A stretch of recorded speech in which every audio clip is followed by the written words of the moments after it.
The Christmas season can mean lots of parties and even more holiday foods and snacks, and that can make it tough for parents who don't want to see their kids' diets and eating habits change for the worse. Registered dietitian Amy Reed is here with 3 ideas that can help.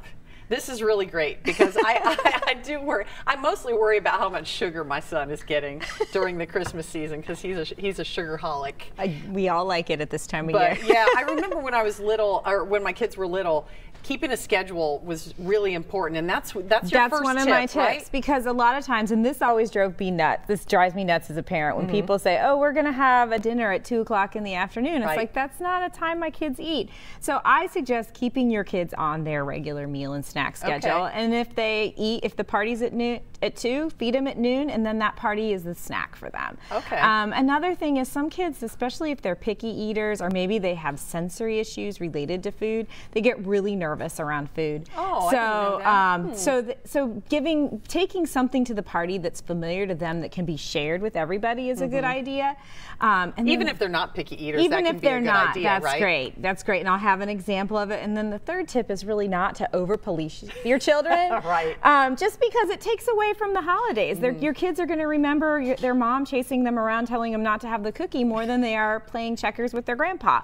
And so now in the case of food allergies, you do have to be a little bit more cautious, and I would say involve the host in that. Maybe consider having an allergen-free zone for that child, letting other members at the party know that this child has food allergies, so please help us out here a little bit. And I know from relatives in my own family who have food allergies that the kids become really good at policing that themselves. They will ask before they pick up the ranch dressing, you know, what's in it.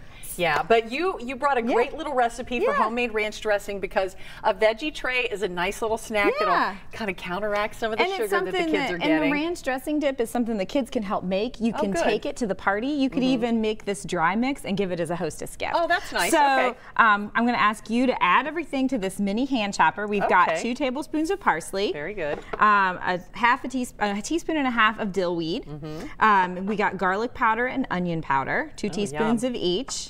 And then we have 2 teaspoons of dried onion flakes. All right. A couple teaspoons of chives. And then we have salt and pepper. Yum. And typically, I will post this recipe later today on my Facebook page, Amy Reed Nutrition.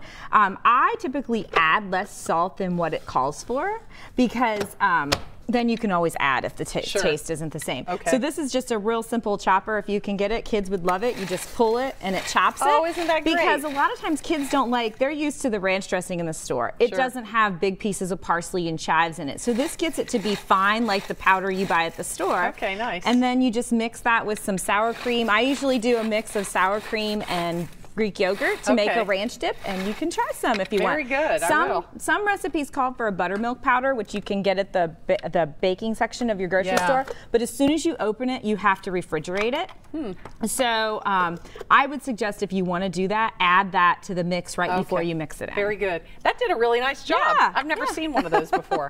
I'm going to try this. Happy holidays, Amy. Thank you. Those were good tips. We'll be right back.